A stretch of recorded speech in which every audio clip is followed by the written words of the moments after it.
A massive underground city lay hidden for centuries beneath a quiet Turkish town.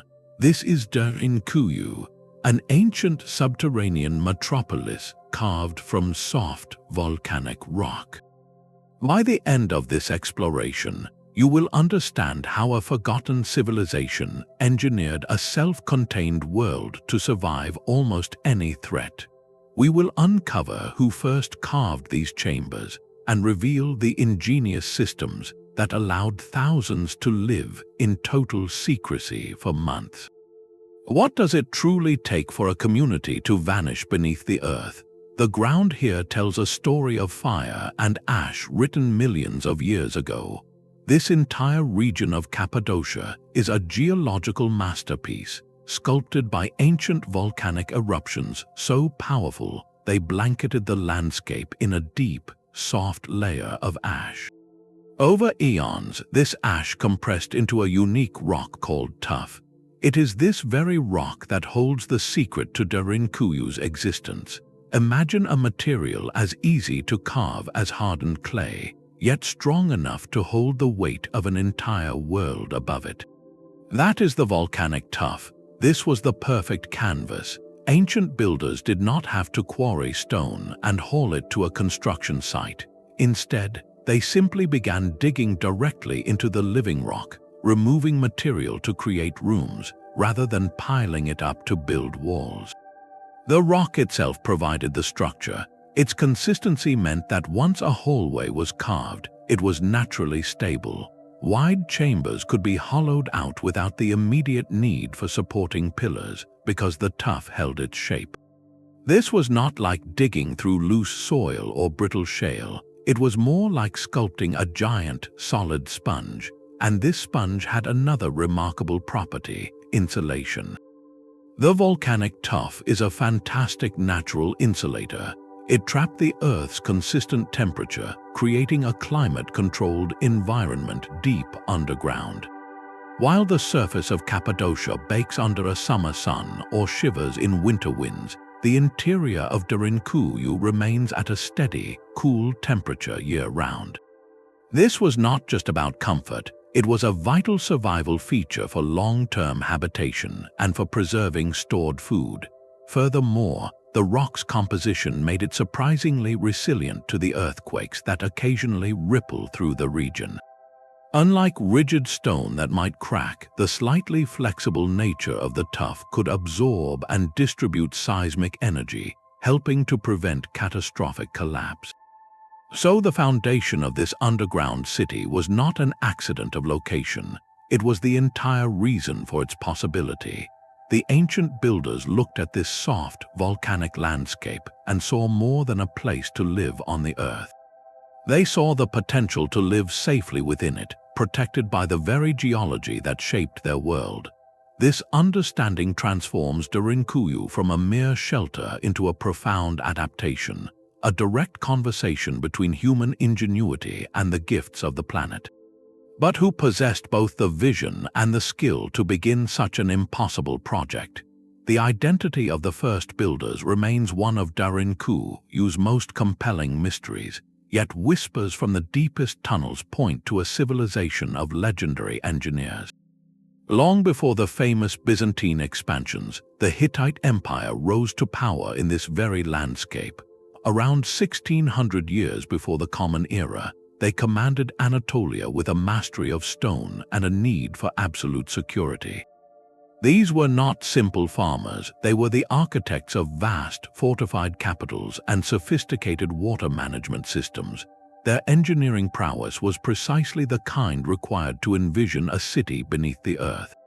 Within Derinkuyu's oldest, uppermost chambers, researchers have noted architectural signatures that feel familiar, echoes of Hittite design principles in the way spaces are proportioned and supported. Some artifacts recovered from these early layers, though sparse, align with the material culture of that era. This suggests the first strokes of the chisel may have been made over 3,000 years ago. Perhaps it began not as a city, but as something more focused, a deeply buried sanctuary for sacred rites, or an impregnable vault for safeguarding vital, supplies from the conflicts of the surface world. What started as a single, secure complex could then serve as a nucleus, a foundational blueprint that later generations discovered and vastly expanded upon. This connection transforms our understanding of the site's timeline. Derinkuyu is not a single era's achievement, but a palimpsest of human ingenuity. Its story is written in layers, each civilization adding its own chapter to an ongoing saga of survival, building literally upon the work of those who came before. The Hittite hypothesis gives a profound depth to the city's history, suggesting its roots are not merely centuries old but millennia deep. This vertical organization reveals a society that thought not just in rooms but in entire ecosystems. To truly grasp the scale, we must descend through its layers, moving from the familiar world of daily life down into the realm of pure survival. The entrance itself was a stroke of strategic genius, often concealed within the courtyard of a surface home, a hidden doorway behind a massive, circular millstone that could be rolled shut from the inside, sealing the community away from any threat. Beyond that stone portal, the first levels feel almost domestic. Here, near the surface light and air, were the living quarters. These were not dark caves, but carefully carved rooms with smooth walls, often featuring niches for oil lamps, carved benches, and sleeping platforms. Remarkably, this upper zone also included spacious stables for livestock. Bringing animals inside was not merely about keeping them safe, it was a calculated resource strategy. The animals provided warmth, a renewable food source, and their body heat helped regulate the underground climate.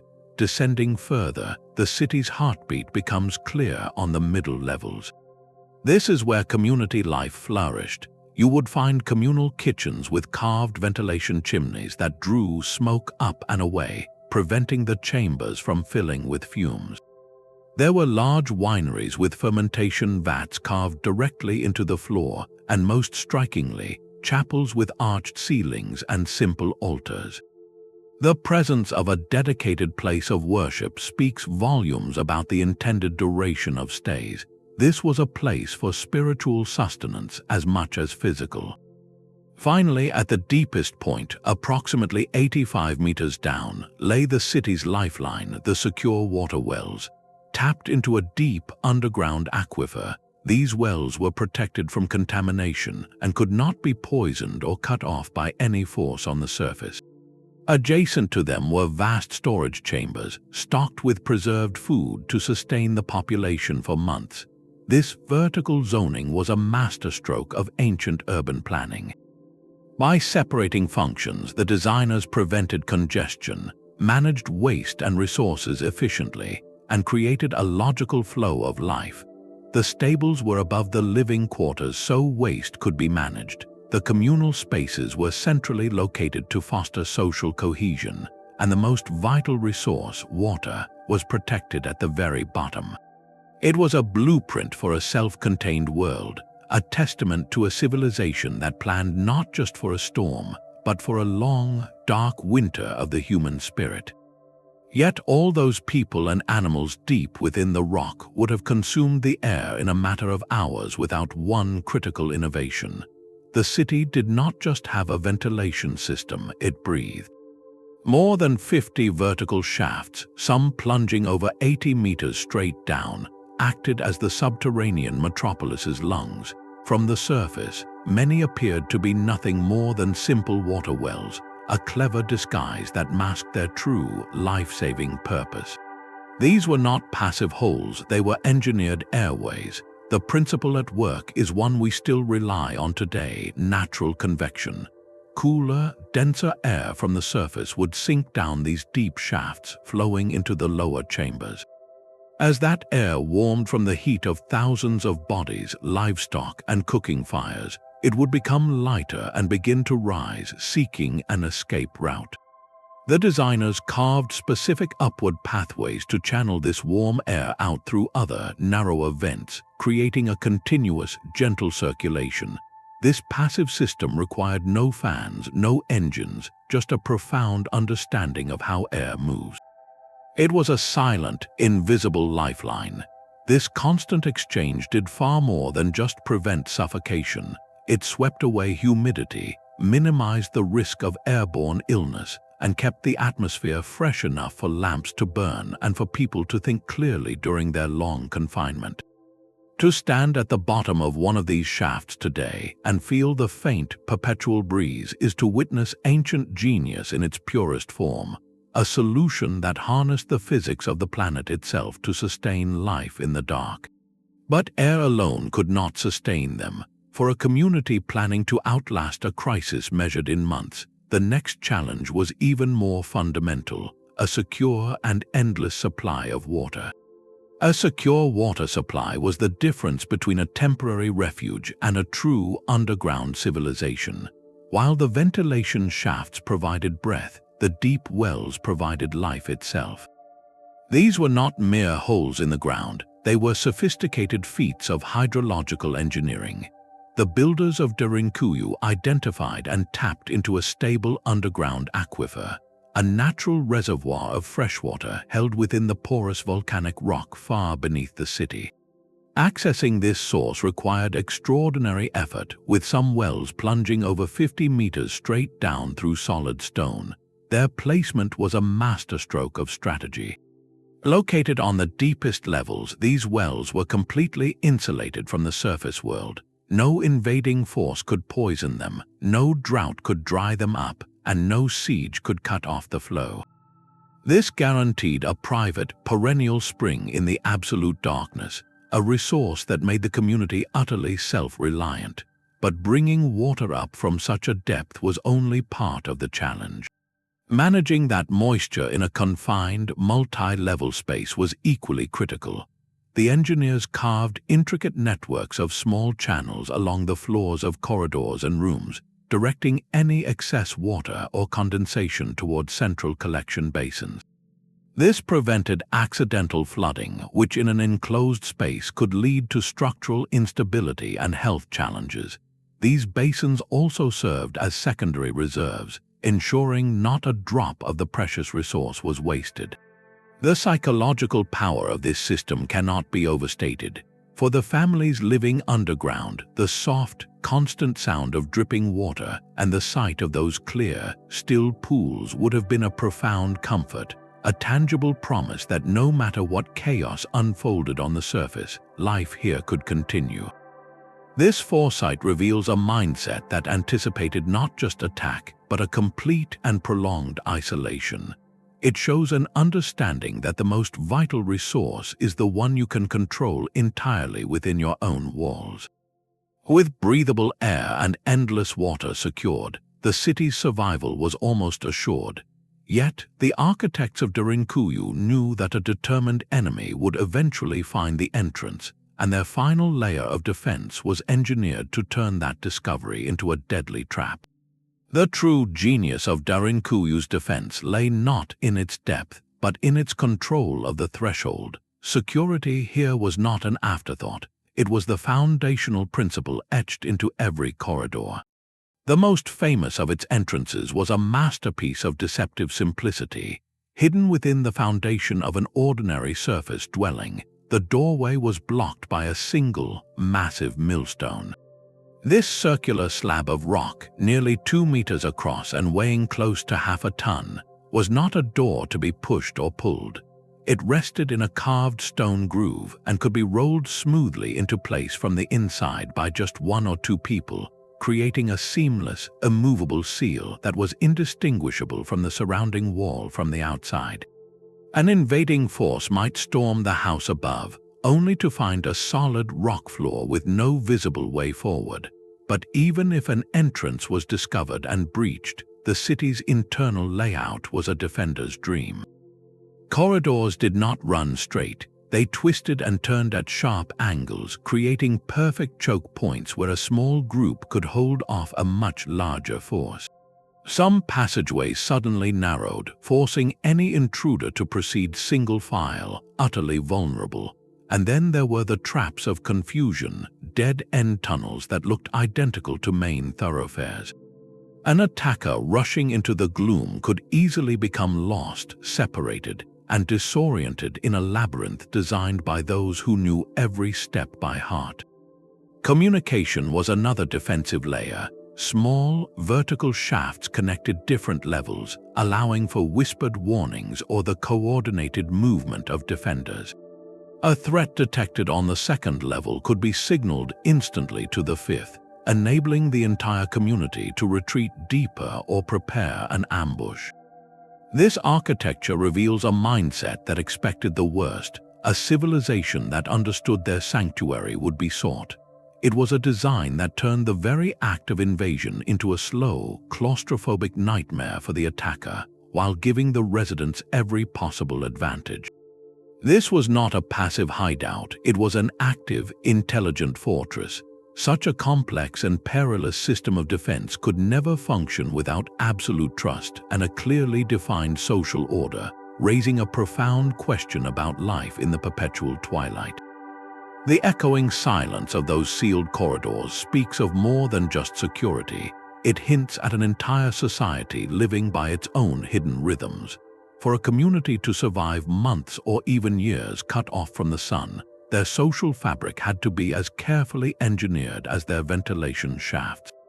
Every aspect of daily life in Derinkuyu was a deliberate act of preservation, balancing the needs of the body with the demands of the spirit. The physical layout of the city is a map of this social order. Separate, designated zones for worship, food preparation, and livestock were not just about efficiency. They were about maintaining the structures of a normal world in an utterly abnormal setting. The presence of multiple chapels, including a large, beautifully carved cruciform church on the 7th level, tells us that spiritual life was not an afterthought, it was a central pillar. In the perpetual twilight, faith provided a crucial anchor, a shared belief system that offered hope and reinforced communal bonds during an experience that must have been profoundly disorienting. Rituals, prayers, and gatherings in these underground spaces would have been vital for morale, a reminder of their identity and purpose beyond mere survival. Managing the delicate ecosystem of an enclosed city required impeccable discipline. Resources were finite, space was shared, and tensions would have simmered in the constant, lamp-lit gloom. Strong, recognized leadership was essential, likely a council of elders or community leaders tasked with enforcing fair distribution of food and water, arbitrating disputes, and organizing the endless chores necessary for life, from waste management to lamp trimming. Imagine the nightly check of the ventilation shafts, the careful inventory of grain stores, the rotation of guard duty at the internal choke points, all conducted under the watchful eyes of a community where every individual's cooperation was a matter of collective life or death. Education, too, would have continued in some form, with elders passing down knowledge, stories, and skills to children who knew no world but this one of carved stone.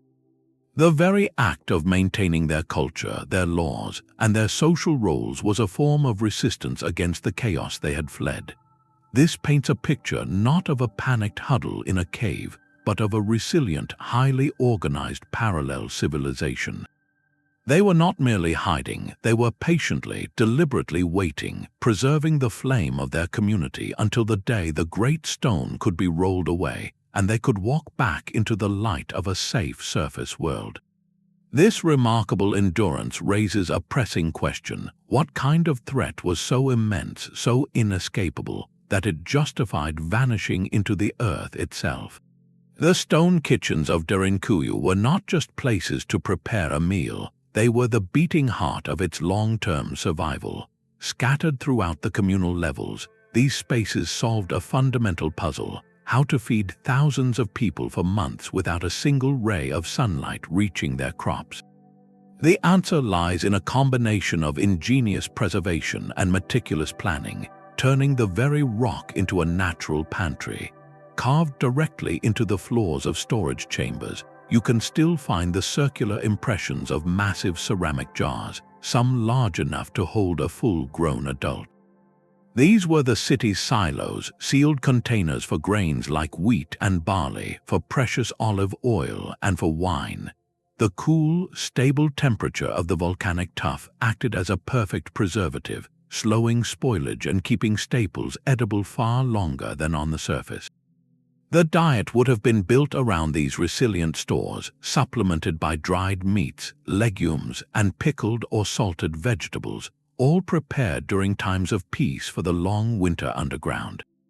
Cooking this food presented its own dangerous challenge. Smoke in an enclosed space is a silent, swift killer. The ancient engineers solved this with a simple yet brilliant feature: the carved ventilation chimney. In each communal kitchen, a narrow shaft was tunneled upward from near the cooking hearth, often twisting through several levels of rock before reaching a discreet outlet on the surface. This acted like a natural exhaust fan. Heat from the fire would create an updraft, pulling smoke and fumes up and out of the living areas, while drawing in fresh, cooler air from the main ventilation shafts. This system allowed for daily cooking without poisoning the air everyone breathed, a non-negotiable requirement for public health during a prolonged confinement. The logistics of distributing these carefully hoarded supplies point to a highly organized social structure. Rationing would have been strict and centrally managed, likely overseen by trusted community leaders. Every family's share of grain, oil, and wine would have been measured with precision, ensuring the entire population could endure until it was safe to emerge. This reveals a sophisticated, almost modern understanding of food security and crisis management. They weren't just storing food, they were calibrating survival, balancing immediate need against an uncertain future. This self-contained system of nourishment made Derinkuyu a truly independent world, a capability that was magnified by its hidden connections to an even larger network of safety. The sealed doorways of Derinkuyu were not the end of the story, but the beginning of a far greater one. This city was not a lonely fortress, it was a single chamber in a hidden regional heart. Across the strange, moon-like landscape of Cappadocia, over 200 other underground settlements have been identified, with many connected by a secret web of communication tunnels. This transforms the entire region from a collection of isolated villages into a single, integrated defensive organism. Imagine discovering that your safe room was actually linked by hidden hallways to every house on your street, creating a neighborhood no enemy could ever fully penetrate. That was the reality of ancient Cappadocia. These connecting tunnels are a marvel of coordinated engineering. Some are narrow, single-file passages for swift, covert movement of messengers. Others are astonishingly broad, carved wide enough for 3 adults to walk side by side, or for livestock to be driven from one city to another. They slope gently, often following the natural contours of the soft rock, and feature the same defensive choke points, air shafts, and rolling stone doors as the cities themselves.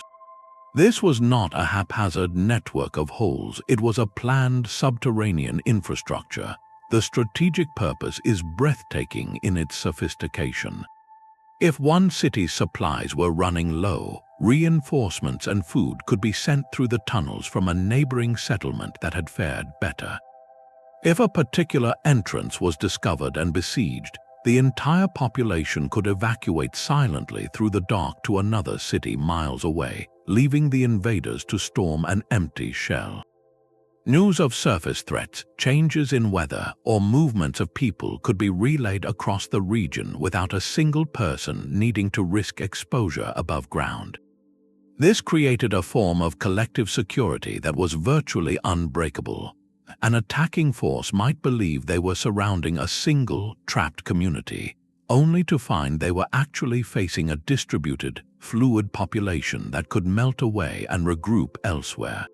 The sheer scale of this cooperative effort speaks to a society that prioritized communal survival above all else. Carving these miles of tunnels required a staggering investment of labor and time, a commitment that must have been shared across generations and communities. It implies treaties, shared architectural knowledge, and a universal recognition that their greatest safety lay not in solitude, but in connection. Derinkuyu, therefore, stands not as a singular wonder, but as the most magnificent known node in this lost underground civilization. Its true significance is magnified by its connections, revealing a people who did not just dig to hide, but who literally wove their refuge into the fabric of the earth itself.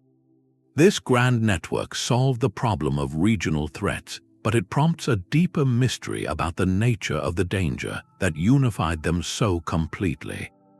The walls of Derinkuyu do not speak of a single moment in time, but of many. Pinpointing the city's true age is one of archaeology's most fascinating and frustrating conundrums. Was it born in the deep past with the Hittites, or did it rise later? The evidence points not to one answer, but to a continuous conversation across centuries. While the soft volcanic rock provided the perfect canvas, it also makes the timeline incredibly difficult to read. Carving new rooms and sealing old tunnels was a continuous process, leaving later modifications to obscure the original strokes of the chisel. This is why debates between Phrygian, Hittite, or earlier origins remain so lively, each theory supported by tantalizing but incomplete clues in the oldest, most foundational levels. Yet there is one period where the historical record becomes vividly clear, from around the 7th to the 12th centuries, during the height of the Byzantine Empire.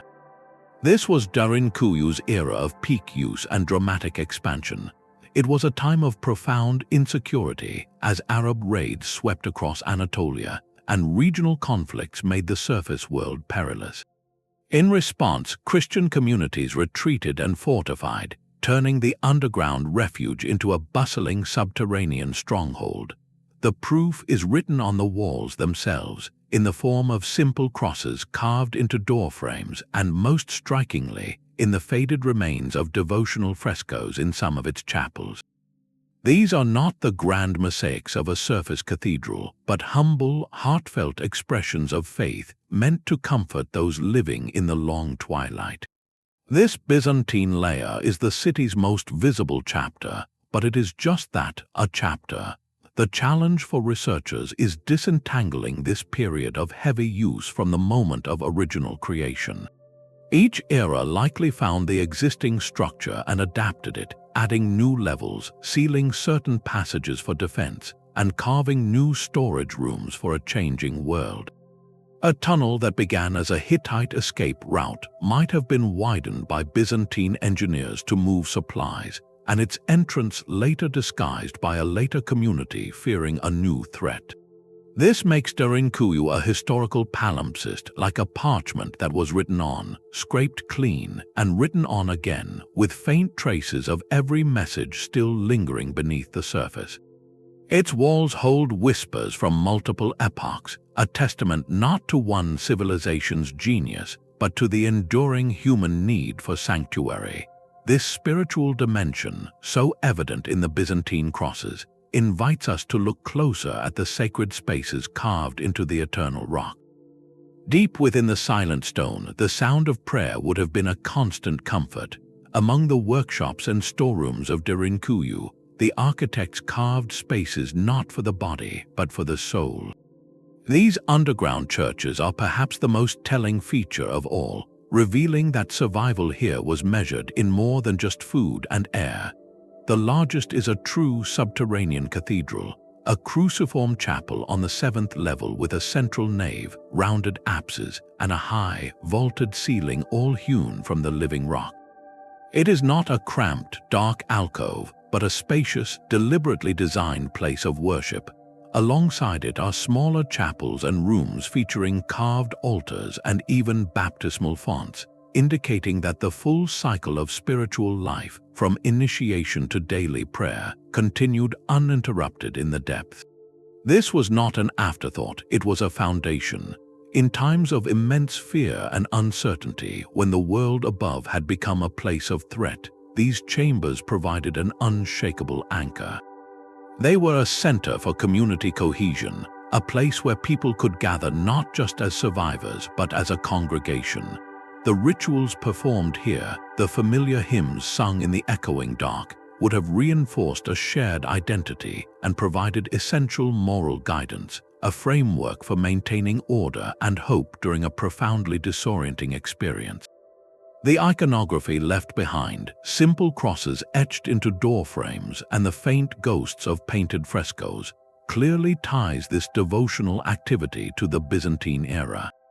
This was a period when Christian communities in the region often faced hardship and needed secure places to practice their faith away from conflict. The ability to worship freely and safely, hidden from any hostile gaze, would have been an immense source of strength. It transformed their refuge from a mere hiding place into a sanctified stronghold. This cultural resilience is etched into the walls as clearly as the ventilation shafts.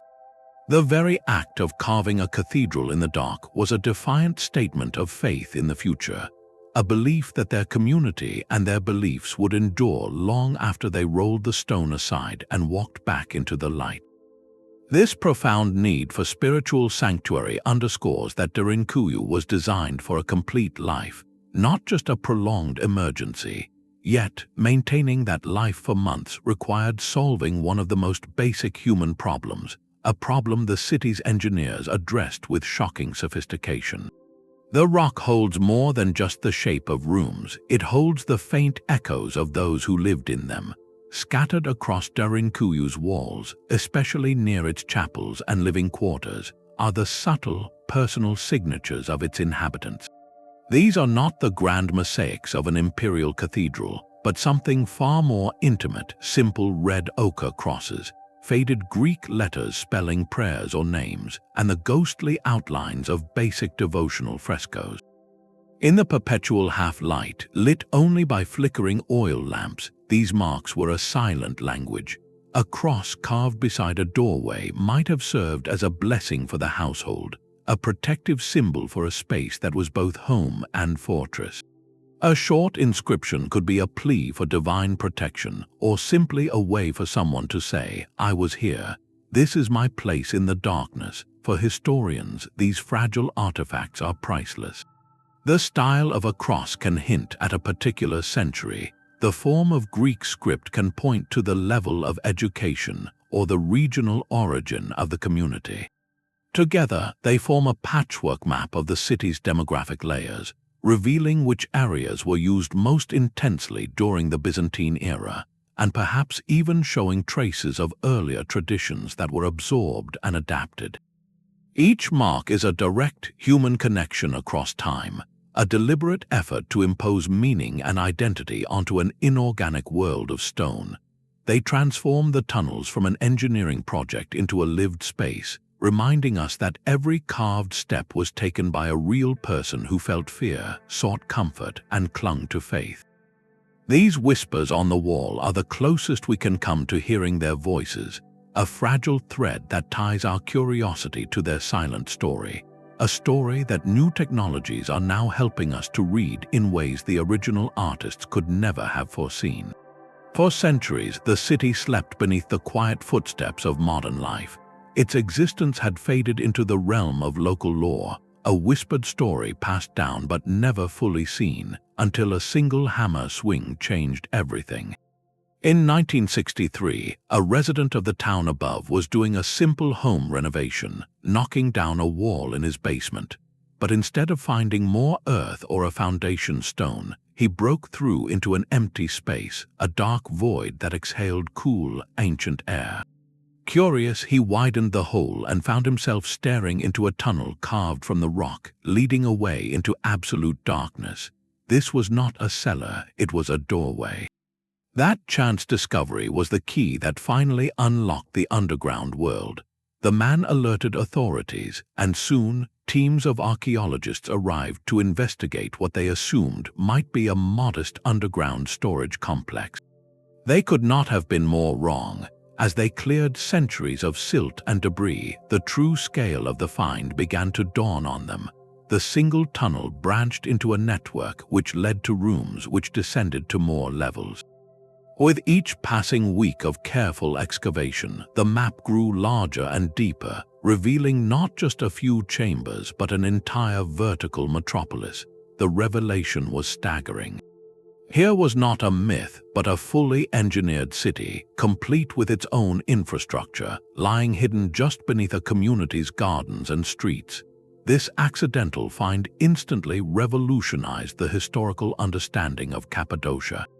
Before this moment, the region was known for its fairy chimneys and rock-cut churches, but Derinkuyu proved the ancient inhabitants had engineered on a scale and with a sophistication that defied previous imagination. It shifted the narrative from seeing these communities as isolated villages to understanding them as part of a deeply connected, defensive civilization with incredible foresight. The global impact was immediate. Derinkuyu was catapulted from local legend to a site of World Heritage significance, drawing researchers, historians, and eventually, respectful visitors from across the planet. This new attention brought urgent questions of preservation. How do you protect such a fragile environment carved from soft stone, now exposed to modern air, humidity, and the breath of thousands of visitors? The work that began in 1963 is far from over.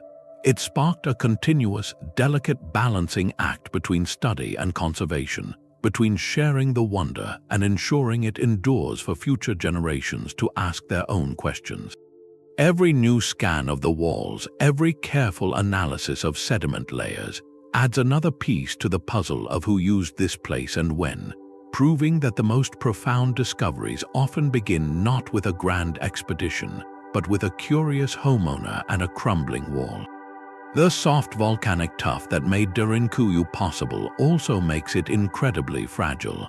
Every scrape of a trowel, every footprint in loose sediment, risks erasing the very details archaeologists seek to understand. This presents a profound dilemma. How do you study a delicate, ancient world without causing it harm? The answer lies in looking without touching, using the silent eyes of modern technology to probe the depths. Ground-penetrating radar is one such tool, sending pulses of energy into the earth and listening for the echoes that bounce back from hidden voids and walls. It is like giving the entire hillside a gentle sonogram, revealing the ghostly outlines of rooms and tunnels still filled with earth, mapping the full extent of the city without ever breaking the surface. Once a known chamber is safely accessed, three-dimensional laser scanners take over. These devices spin slowly, firing millions of laser points in every direction, capturing the precise shape of every wall, ceiling, and carved step with millimeter accuracy. The result is not just a photograph but a perfect digital twin, a virtual model that researchers can explore on a computer screen from anywhere in the world. They can measure distances, analyze the angles of carved surfaces for tool marks, and even simulate ancient conditions. Drone photography adds another layer, capturing sweeping overviews of surface entrances and the geological context, stitching together a bird's-eye view of how the hidden city relates to the landscape above. This non-invasive approach is a form of digital archaeology. It allows scientists to run experiments that would be impossible in the physical site. They can model airflow through the ventilation shafts to understand their efficiency, or apply virtual stress to the digital walls to see which areas might have been most vulnerable, informing crucial preservation efforts. These technologies help answer questions that artifacts alone cannot. How did the builders plan such a complex, multi-level structure? By analyzing the spatial relationships in the digital model, researchers can look for patterns, perhaps finding a central planning axis or evidence of phased expansion. The scans can reveal subtle variations in carving techniques, hinting at different work crews or even different eras of construction hidden within a single wall. This careful, technology-driven stewardship means that Derinkuyu can be studied indefinitely, its story slowly unpacked while the physical city remains preserved for generations to come. It transforms the site from a static museum into a living database where every scan adds new data, helping us listen more closely to the whispers still held in the stone. This constant, cool embrace was not an accident of location, but a deliberate feature of the design.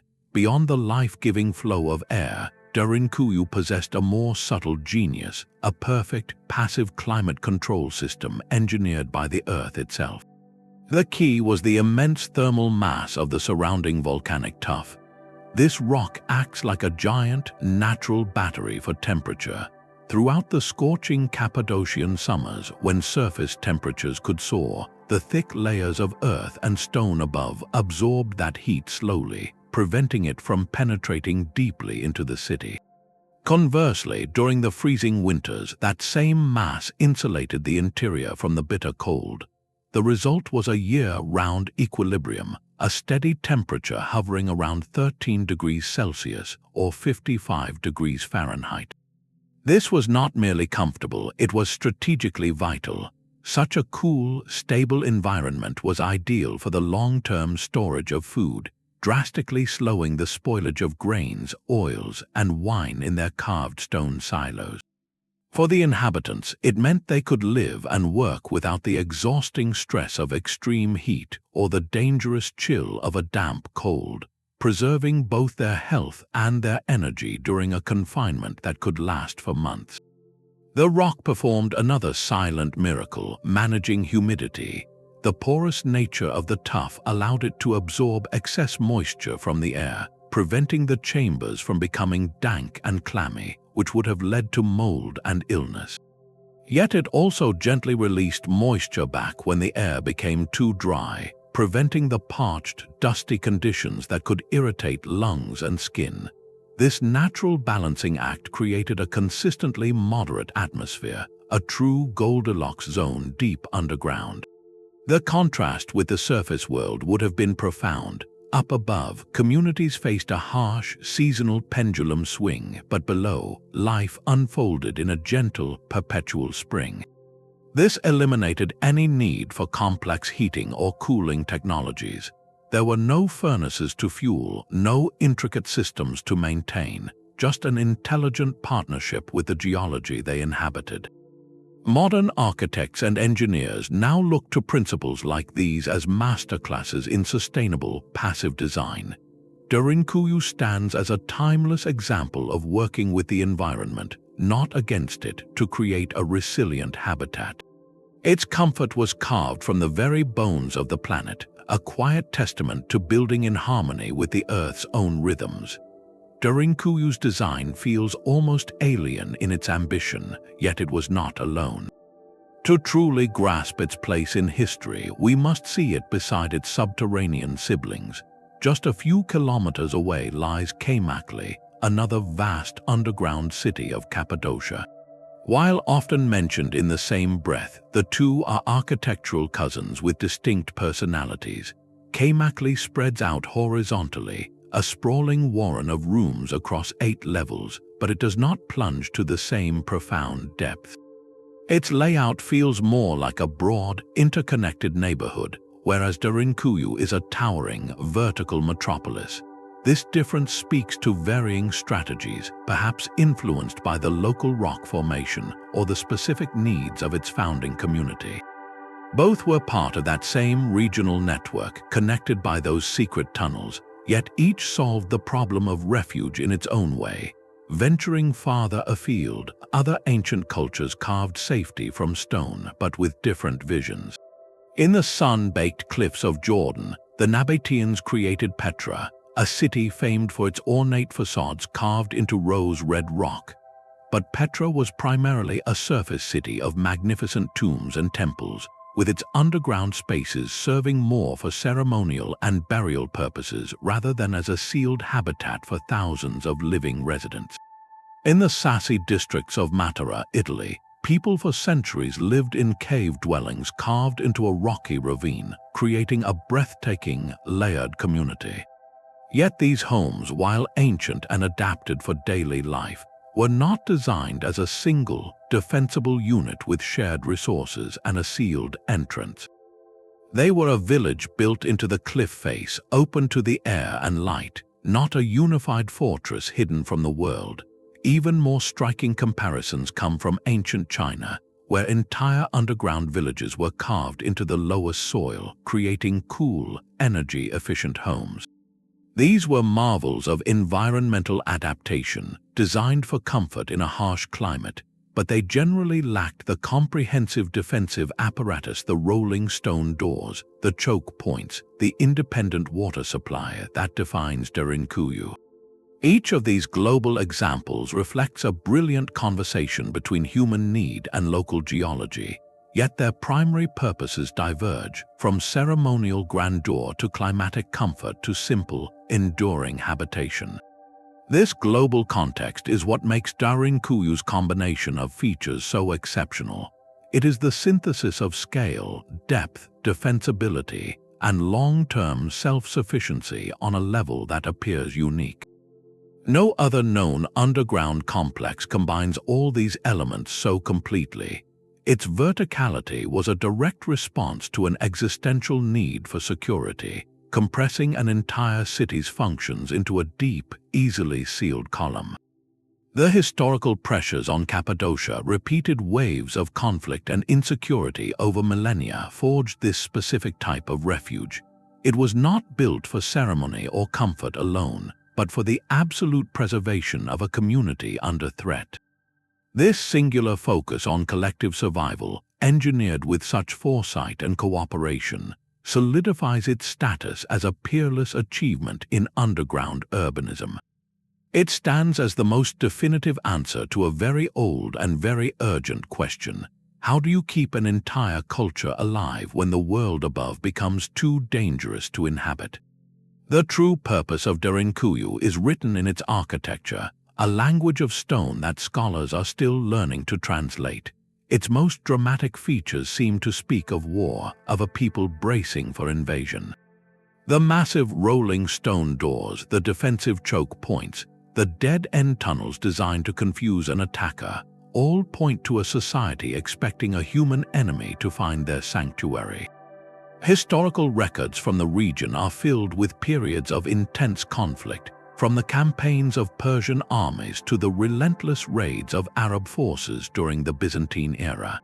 In such times, the ability for an entire community to disappear, to literally seal themselves away from the surface world, would have been the ultimate strategic advantage. An invading army would arrive to find empty villages, stripped of supplies and people, with no one to conquer and no resources to plunder. The city beneath their feet would be invisible, silent, and impregnable.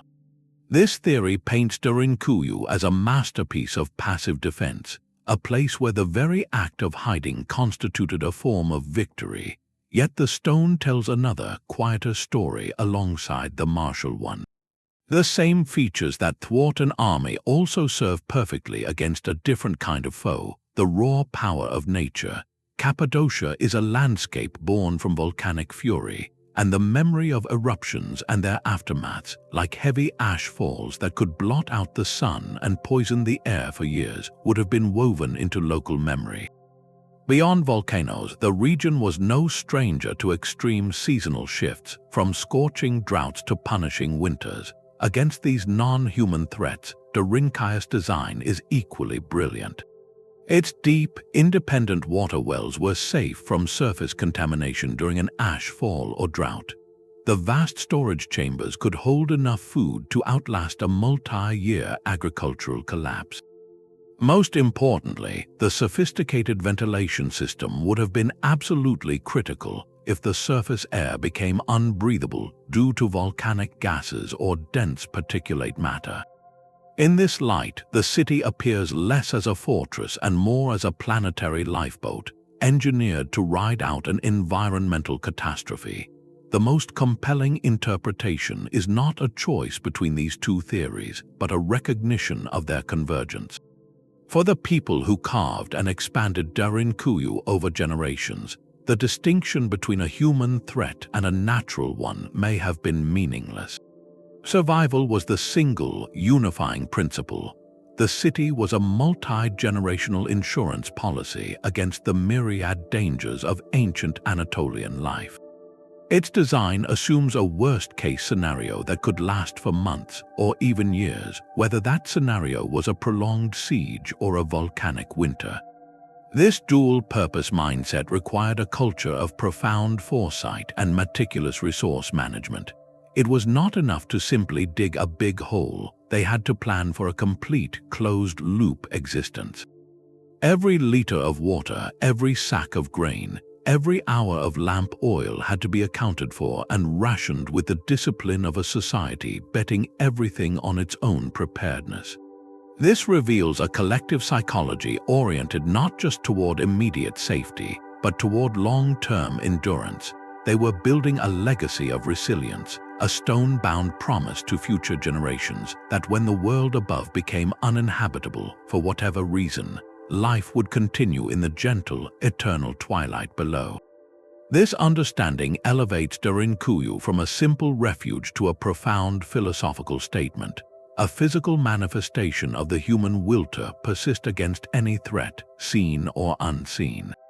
The silent, efficient removal of waste was as crucial to survival as the steady flow of fresh air.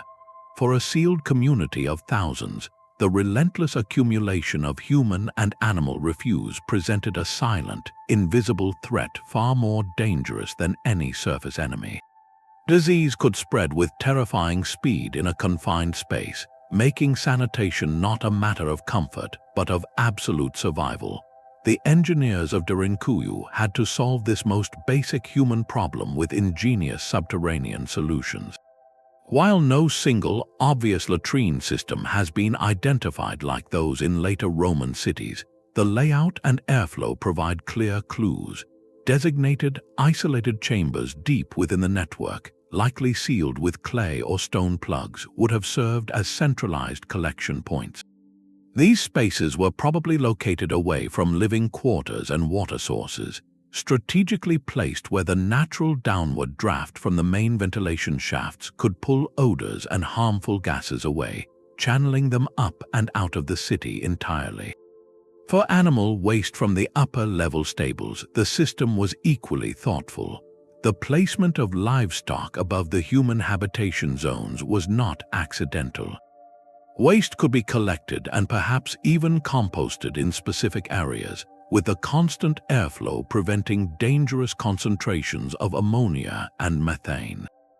This careful separation of functions prevented the contamination of the precious water wells and the communal food stores. Managing this process required rigorous daily discipline, a rotation of unglamorous but vital labor overseen by community leaders. It was a continuous, unseen effort that protected the entire population from the health challenges that plagued many ancient surface settlements during times of siege or famine.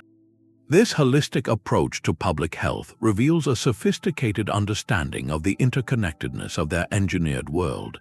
Clean air, clean water, and clean living spaces were not separate concerns, but parts of a single life support system. The success of this system did more than just stave off illness. It created the stable conditions necessary for something remarkable, the flourishing of culture and daily life even in the depths. The soft glow of oil lamps would have illuminated more than just living quarters. They would have revealed the quiet hum of industry. Derinkuyu was not a dormant vault, but a place where the practical work of sustaining a community continued uninterrupted. Scattered among the residential levels, archaeologists have identified clear spaces dedicated to craft and production. Most telling are the wineries, complete with deep, circular fermentation vats carved directly into the floor and stone basins that likely served as presses. Wine in the ancient Mediterranean world was far more than a simple beverage. It was a staple, a preservative, and a highly valuable trade commodity. The ability to produce and store it underground indicates forward-thinking economic planning. This wasn't just about storing a few jars for celebration. It was about maintaining an asset, something that could be used for barter if needed or to bolster morale during the long confinement. Alongside these, there would have been necessary workshops, spaces for repairing tools, maintaining lamps, or working leather and textiles. The constant wear on clothing and equipment in a rocky environment meant that self-sufficiency in repairs was not a luxury, it was a necessity for long-term survival. Every broken plowshare mended, every torn tunic patched, was an act of preserving the community's material wealth and operational capacity. Even the livestock in their carved stables represented a dynamic form of capital. The animals provided immediate resources like wool, milk, and eventually meat, but they also represented future potential breeding stock that could replenish herds once the community returned to the surface. This subtle economic layer transforms our understanding of the city's purpose. It was engineered not just for biological survival, but for cultural and economic continuity. The people of Derinkuyu were not merely waiting in the dark, they were actively maintaining the skills, trades, and assets that defined their society. They were preserving the very machinery of their normal life, ensuring that when the great stone door finally rolled open, they would emerge not as destitute refugees, but as a functioning community ready to rebuild. This careful upkeep of social structures in the most unlikely of places speaks to a resilience that was woven into their daily routine, a resilience mirrored in the personal objects they chose to bring with them into the earth. The last person to roll the great stone door shut likely believed they would one day return, yet the city of Derinkuyu was never reopened by the hands that knew it best. Its final abandonment is perhaps its greatest quiet mystery, a decision made not in panic, but in a slow, generational drift away from the necessity of the deep. By the 14th or perhaps 15th century, the echoes of daily life within the rock had faded to silence for the last time. The reasons for this final retreat are not recorded in any chronicle, but are instead inferred from the quiet clues left in the dust and from the broader tides of history. One compelling possibility is a simple, positive change, a shift in the political landscape that finally brought a lasting peace to the region. As the Byzantine Empire gave way to the Ottoman era, new administrative structures and more stable borders may have reduced the constant, simmering threat of raids and local conflicts that had made the underground refuge a vital necessity for centuries. When the surface world becomes safe, the profound hardship of living in perpetual twilight loses its urgent purpose. Another theory points to the very geology that made the city possible. The soft volcanic tuff is susceptible to seismic activity, and a significant earthquake could have collapsed crucial connecting tunnels or damaged the intricate ventilation shafts. Repairing such damage from within without surface access might have been an insurmountable task, rendering the lower levels unsafe or unusable. There is also the silent threat of time itself, the gradual silting up of the deep wells that were the city's lifeline. Without a constant, clean water source, the entire design would become unviable. Perhaps a generation faced the choice of undertaking a monumental, dangerous excavation to clear the blockage, or simply moving their lives permanently into the sunlight, and they chose the light. The most likely scenario is a combination of these factors, a convergence of improved security, environmental change, and the natural human desire for the open sky. The abandonment was not a flight but a slow migration. Families would have gradually moved their most precious belongings to the surface, leaving behind the heavy millstones and the empty storage jars. The final act was one of preservation, not destruction, carefully sealing the entrance one last time, perhaps with a faint hope of future need, but ultimately creating a perfect stone vault. This deliberate sealing was a gift to history, placing Derinkuyu into a state of suspended animation. It protected the city from looting, from the elements, and from the gradual decay that claims most ancient structures, preserving its kitchens, its chapels, and its silent corridors as a flawless time capsule. The end of its story is what allowed its story to be rediscovered, leaving behind not a ruin, but a perfectly frozen moment in the long human quest for safety. Long after the last lamp was extinguished, the city lived on in whispers. For centuries, Derinkuyu existed not as an archaeological site, but as a spectral presence in local stories, a half-remembered secret woven into the fabric of community lore. Grandparents spoke to children of hidden doorways in the hillsides, of tunnels that led to forgotten kingdoms, and of ancestors who vanished into the ground to escape long-ago troubles. These tales often carried a tone of cautious reverence, blending curiosity with a faint unease about the deep, dark places beneath their feet. The exact location and staggering scale of the city had faded from common knowledge, but its essence persisted, transformed from history into myth. This process reveals something profound about how human beings preserve memory. When a structure is too vast, too old, or too alien to fit into everyday understanding, it often becomes a legend. The practical feat of engineering became a story of magic doors and lost civilizations, a way for the community to hold onto the wonder of their landscape, even when the technical truth was buried by time. This cultural memory served as a crucial, if cryptic, guide. Those local stories, told and retold, kept the idea of the underground world alive. They shaped a local identity intrinsically linked to the hidden depths, fostering a collective curiosity that undoubtedly simmered until that fateful day in 1963 when a basement wall gave way. The folklore was, in a very real sense, a map written in narrative pointing the way to its own validation. Today, that dynamic has beautifully reversed. The scientific rediscovery did not erase the myths, it fulfilled them. The legendary hidden kingdom was proven real, and in doing so, it transformed the local stories from speculation into a source of immense cultural pride. Derinkuyu is no longer a whispered mystery. It is a tangible heritage, a direct link to the resilience and ingenuity of forebears. This fusion of myth and verified history is what now draws visitors from across the globe. People come not just to see an ancient city, but to walk into a story that was told for generations. They descend into a space that was once only imagined, making the legendary real with every step. The site's power lies in this duality. It is both an archaeological marvel and a living folktale come true, proving that sometimes the most enduring truths are those kept alive first by the human heart, long before they are ever measured by science.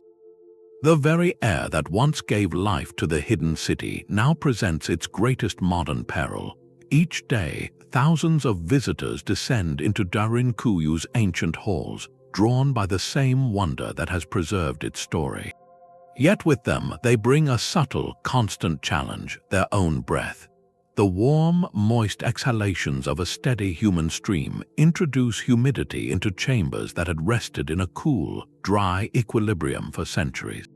This excess moisture interacts with the soft volcanic tuff, potentially encouraging the growth of microscopic biological films on the walls and accelerating the very slow, natural erosion of the carved surfaces.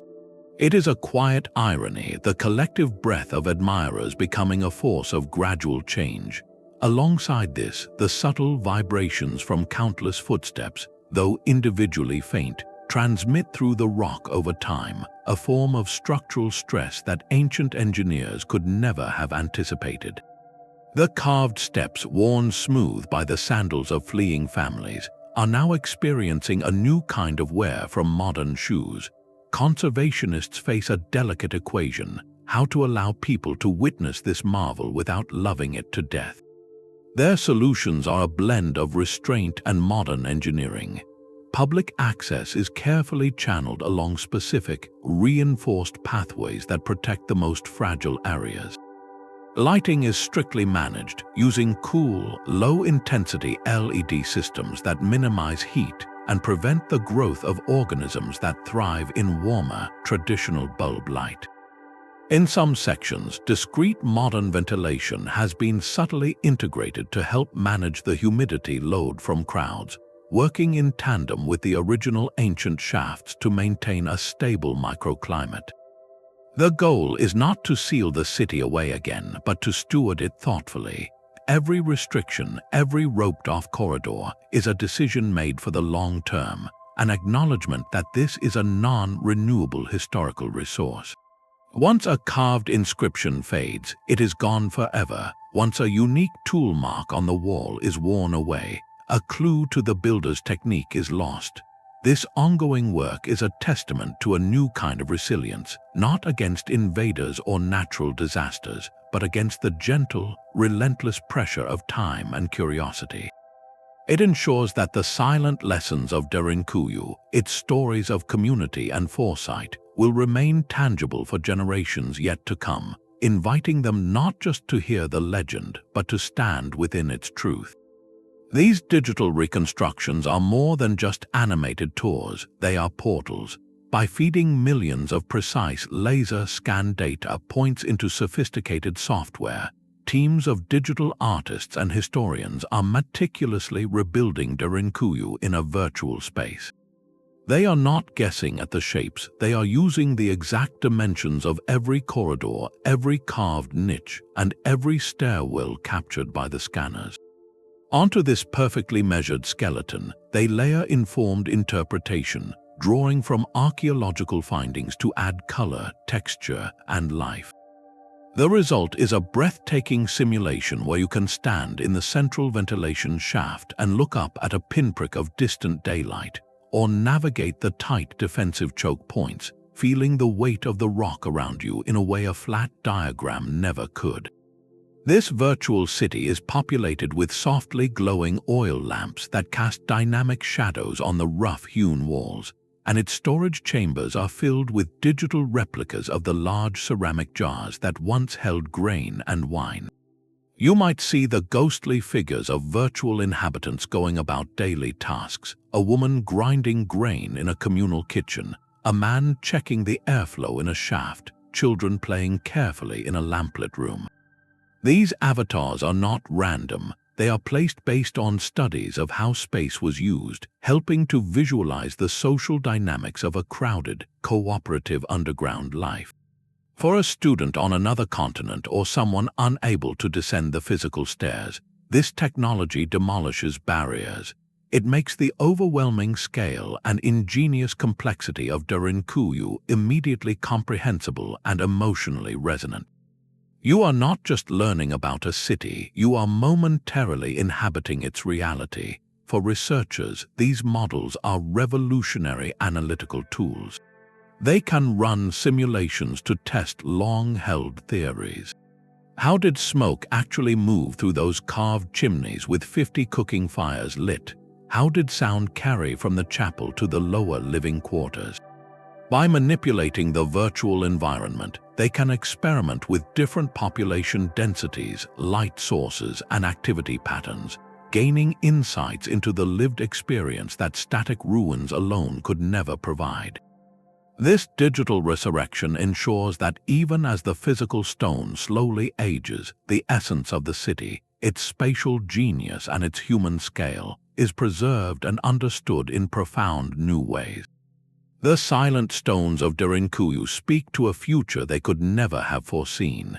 This ancient refuge is now a masterclass for modern architects and city planners, a 3,000-year-old blueprint for sustainability and resilience.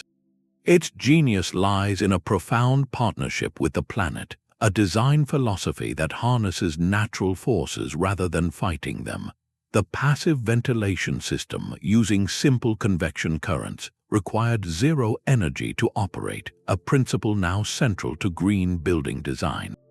The geothermal stability offered by the Earth's mass provided perfect climate control without a single watt of electricity, a concept inspiring today's Earth-sheltered homes and low-energy buildings. Even the integrated water management, protecting and recycling every precious drop, mirrors contemporary goals for water security in arid regions.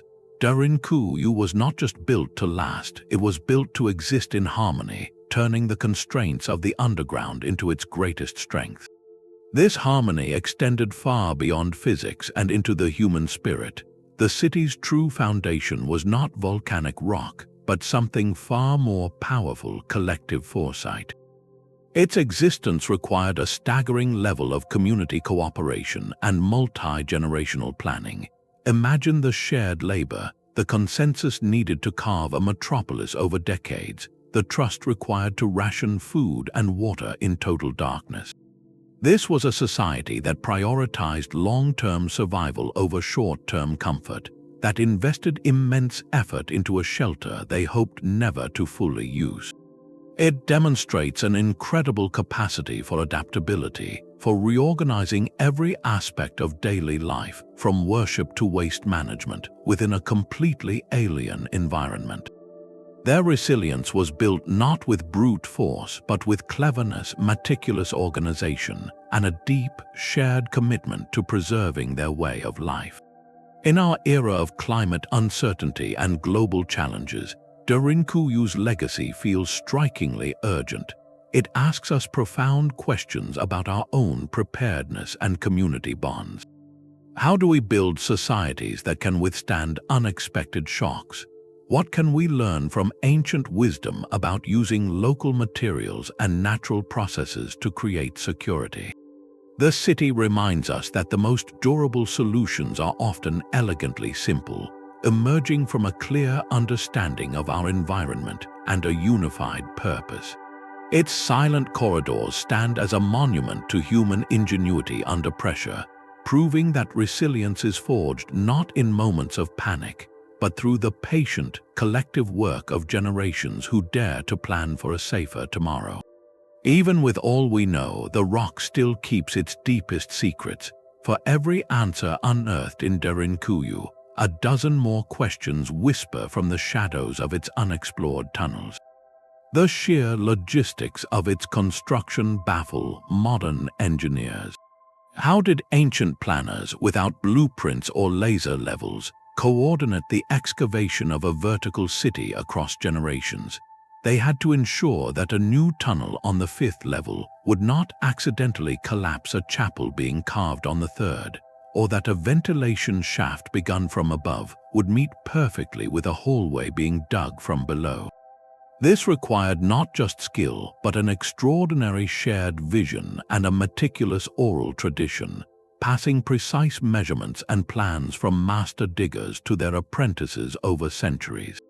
It speaks to a lost science of subterranean engineering, a sophisticated knowledge of rock stress and structural integrity learned through patient, hands-on trial and error, now silent. The map of Derinkuyu we have today is likely incomplete. Archaeologists suspect there may be undiscovered levels, perhaps even deeper than the 8th, or sealed chambers still packed with the undisturbed silt of ages. Ground-penetrating radar hints at voids beyond known walls, suggesting that the city's true extent might be even grander than we currently comprehend. Furthermore, the purpose of some rooms remains enigmatic. While we recognize chapels, what specific rites or ceremonies were conducted in their lamplit quiet? Were they spaces for daily prayer, for communal gatherings during crises, or for sacred rituals unique to a community living in perpetual twilight? The simple crosses on the walls are a powerful symbol, but they do not reveal the hymns that were sung or the specific words of hope spoken in that cool, echoing air. This is why Derinkuyu remains an active frontier, not a museum relic. Modern research is turning to subtle clues earlier explorers might have missed. Scientists now use isotopic analysis on any tiny bone fragments or organic material recovered from floor sediments, which can reveal astonishing details about diet, geographical origin, and even the seasonal movements of the people who lived here. High-resolution digital mapping continues to look for patterns in the tool marks on the walls, seeking to distinguish the chisel work of a Hittite artisan from that of a Byzantine stoneworker, creating a timeline of construction written in stone itself. Each season of study peels back another layer of this immense historical onion. A new scan might reveal a forgotten storage niche. A soil analysis might show evidence of a specific crop stored in a jar, or a reinterpretation of a room's layout might suggest a previously unknown social function. These are not just academic footnotes, they are vital pieces of a vast puzzle about human adaptation. Every fragment of knowledge recovered from the dark helps illuminate the collective mind of a civilization that chose to dig in rather than give up. Derinkuyu's story is still being written, its final chapters waiting in the patient stone, promising that the next great discovery is always just one careful brushstroke away. The volcanic rock that cradled Derinkuyu is now its final guardian. From its soft, fiery foundations to its silent, deliberate abandonment, this underground metropolis stands as a profound monument to human foresight. It is a testament to an ingenuity so advanced it challenges everything we assume about ancient capabilities. Here, a society did not merely hide from danger, they engineered an entire self-sustaining world beneath the earth, a parallel civilization complete with its own air, water, faith, and economy. This was not an act of desperation, but one of profound collective planning. It reveals a mindset that looked generations ahead, investing immense labor in a sanctuary they hoped never to need, all to preserve the fragile flame of their community against any threat, whether from human conflict or the raw power of nature. As we reflect on this city that sheltered thousands in its cool, dark embrace, it serves as a powerful mirror. It shows us a shared history not just of conflict, but of breathtaking adaptation and resilience. The people of Derinkuyu teach us that true security is woven from cooperation, from understanding our environment, and from the courage to plan for a safer tomorrow long before the storm arrives. Their legacy is carved in stone, but its message is for all time. It invites us to look deeper, not just into the mysteries beneath our feet, but into our own capacity for foresight. What timeless lessons are waiting in the quiet places of history, and what can they tell us about building a resilient future? If this journey into the depths has sparked your curiosity, consider subscribing for more explorations into history's greatest enigmas. We would love to hear your thoughts in the comments below. What other secrets do you believe ancient cities might still be holding in their silent stones?